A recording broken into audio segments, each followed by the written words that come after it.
বলিউডের mister perfectionist Aamir Khan মেয়ের বিয়েতে কোটি কোটি টাকা খরচ করেছেন। কিন্তু জানেন কি, নিজের প্রথম বিয়েতে তার খরচ হয়েছিল মাত্র 10 টাকা। হ্যাঁ, ঠিকই শুনছেন, লাখ কোটি নয়, মাত্র 10 টাকারও কম খরচে রীনা দত্তকে গোপনে বিয়ে করেছিলেন আমির খান। না ছিল রাজকীয় আয়োজন, না ছিল বিলাসবহুল রিসেপশন, সবকিছুই ছিল অবিশ্বাস্য রকম সাধারণ। কিন্তু কেন এমন সিদ্ধান্ত নিয়েছিলেন তিনি? কিভাবে হলো এই বিয়ে? আর পরে কেনই বা ভেঙে গেল তাদের সম্পর্ক? প্রিয় দর্শক, অজানার দেশের আজকের ভিডিওতে এই প্রেম ও বিয়ের চমকপ্রদ গল্প শোনাবো আপনাদের। বলিউডের মিস্টার পারফেকশনিস্ট আমির খান শুধু তার অভিনয় দক্ষতার জন্যই নন, ব্যক্তিগত জীবনের জন্য বারবার শিরোনামে এসেছেন। বিশেষ করে তার প্রেম ও বিয়ের গল্প বেশ আকর্ষণীয়। আমির খান এবং রীনা দত্তের প্রেম কাহিনী সত্যি সিনেমার গল্পের মতো। তাদের প্রেম শুরু হয়েছিল 1980-র দশকের গোড়ার দিকে, যখন তারা দুজনই খুব তরুণ। আমির তখনও বলিউডে প্রতিষ্ঠিত হননি, আর রীনা ছিলেন এক সাধারণ চাকরিজীবী। প্রথমে আমির খান রীনাকে প্রেমের প্রস্তাব দেন, কিন্তু রীনা সেই প্রস্তাব ফিরিয়ে দেন।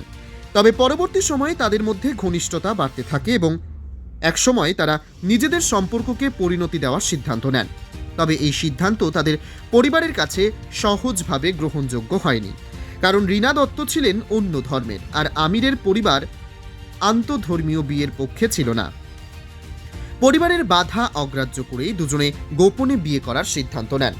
আমির ও রীনার বিয়ে হয়েছিল অত্যন্ত সাধারণভাবে, কোনো আড়ম্বর বা বিলাসিতা ছাড়াই। তারা কোর্ট ম্যারেজ করেন, যেখানে খুব কম খরচ হয়েছিল।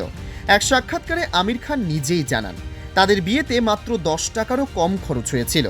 আমির সেই দিনের স্মৃতিচারণ করে বলেন, তিনি বাসে চড়ে 50 পয়সার টিকিট কেটে বান্দ্রা স্টেশনে নেমেছিলেন। এরপর স্টেশন থেকে হেঁটে গৃহ নির্মাণ ভবনে পৌঁছান। সেখানে বিবাহ রেজিস্ট্রি অফিস ছিল। সেখানে গিয়ে খুব সাধারণভাবে তারা বিয়ে সম্পন্ন করেন এবং বিয়েতে মাত্র 3 জন সাক্ষী ছিলেন। বিয়ের পর দীর্ঘ 16 বছর একসঙ্গে কাটিয়েছেন আমির ও রীনা। তাদের দাম্পত্য জীবন বেশ সুখের ছিল এবং তাদের 2টি সন্তানও রয়েছে, একজন ছেলে জুনায়েদ খান ও একজন মেয়ে ইরা খান।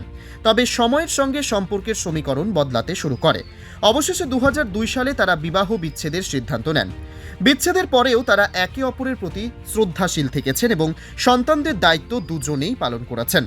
আমির খান একাধিকবার বলেছেন, রীনা দত্ত তার জীবনের অত্যন্ত গুরুত্বপূর্ণ একজন মানুষ ছিলেন এবং থাকবেন। বিচ্ছেদের পরও তারা বন্ধুত্বপূর্ণ সম্পর্ক বজায় রেখেছেন। রীনা আজও আমিরের প্রযোজনা সংস্থার সঙ্গে যুক্ত আছেন এবং তাদের সন্তানদের সঙ্গেও ঘনিষ্ঠ সম্পর্ক বজায় রেখেছেন।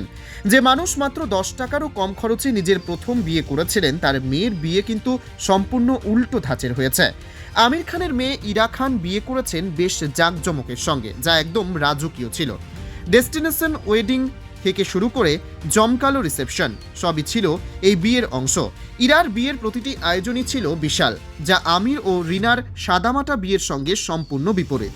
সময়ের সঙ্গে মানুষের জীবন ও পরিস্থিতি বদলায় এবং আমির খানের জীবনও তার ব্যতিক্রম নয়। তার প্রথম বিয়ের সরলতা আর মেয়ের রাজকীয় বিয়ে যেন সময়ের পরিবর্তনের এক উজ্জ্বল উদাহরণ। কিন্তু দিন শেষে সম্পর্কের ভিত্তি কি আড়ম্বর নাকি পারস্পরিক শ্রদ্ধা ও ভালোবাসা? এই প্রশ্নের উত্তরই হয়তো সময়ের সঙ্গে মানুষকে বুঝতে হয়। প্রিয় দর্শক, অজানার দেশের আজকের পর্বের আলোচনা আপনাদের ভালো লেগে থাকলে অবশ্যই ভিডিওটি সবার কাছে শেয়ার করে দিন। এরকম আরও অজানা তথ্য জানতে সাবস্ক্রাইব করুন আমাদের চ্যানেলটিকে। ধন্যবাদ।